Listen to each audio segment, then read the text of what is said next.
Assalamualaikum warahmatullahi wabarakatuh. Perkenalkan, nama saya Marni Supriyanti dengan NIM 0320011383 kelas J Fakultas Keguruan dan Ilmu Pendidikan Program Studi PGSD. Di sini saya akan membahas materi tentang sumber daya alam. Nah, dalam video ini kita akan mempelajari yang pertama, pengertian sumber daya alam, kedua, jenis sumber daya alam, dan pemanfaatan sumber daya alam. Nah, yang pertama kita mengetahui dulu apa pengertian dari sumber daya alam. Sumber daya alam adalah segala sesuatu yang berasal dari alam dan dapat dimanfaatkan untuk memenuhi kebutuhan manusia. Sumber daya alam terbagi menjadi dua, yaitu sumber daya alam hayati atau biotik dan sumber daya alam non-hayati atau abiotik.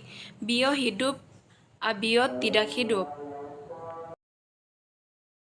Selanjutnya, sumber daya alam hayati atau biotik artinya semua kekayaan alam berupa makhluk hidup, baik dari tumbuhan maupun dari hewan. Sedangkan sumber daya alam non-hayati atau biotik artinya semua kekayaan alam berupa benda mati yang diambil manfaatnya, seperti cahaya matahari, air, angin, dan lain sebagainya.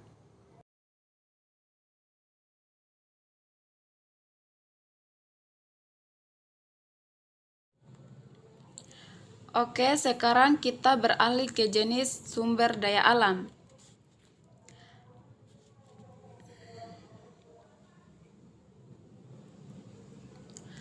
Jenis sumber daya alam itu terbagi menjadi dua macam.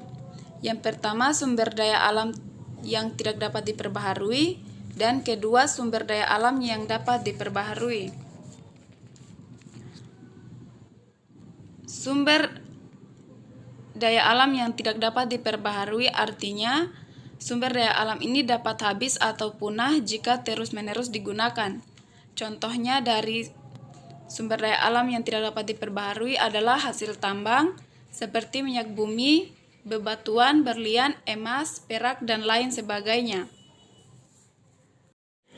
Karena sumber daya alam ini tidak dapat diperbaharui, maka kita harus menggunakannya secara bijaksana.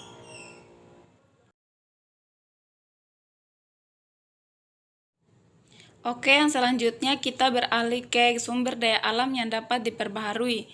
Artinya sumber daya alam ini tidak dapat habis atau punah jika digunakan.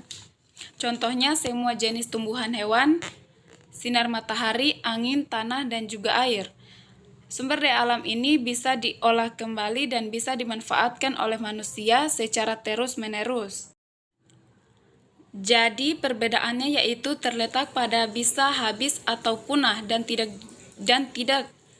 Jika sumber daya alam yang dapat diperbarui bisa habis jika kita tidak bijaksana menggunakannya. Sebaliknya, yang dapat diperbarui akan terus-menerus ada selama kita menggunakannya dengan baik.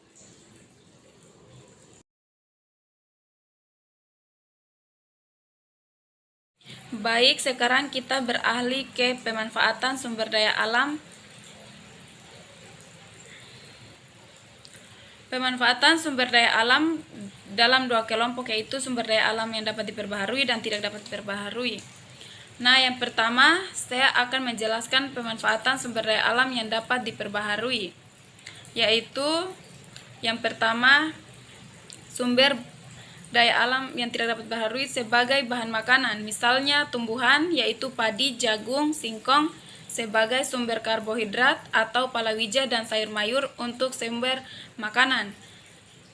Untuk hewan, contohnya sapi, kita manfaatkan dagingnya, kemudian susunya, atau unggas seperti bebek, ayam, kita manfaatkan, kita olah sebagai sumber makanan. Selanjutnya adalah pemanfaatan sumber daya alam yang tidak dapat diperbaharui. Yang pertama adalah pemanfaatan sebagai bahan bakar minyak bumi. Kita ketahui minyak bumi ini bisa diolah dalam berbagai macam hal, menjadi bahan bakar pesawat, solar, bahan bakar kereta api, atau kendaraan besar, kemudian bensin, premium, bahan bakar motor, ataupun mobil. Itulah yang dapat saya sampaikan, lebih dan kurangnya mohon dimaafkan. Saya akhiri dengan ucapan wabillahi taufiq wal hidayah. Wassalamualaikum warahmatullahi wabarakatuh.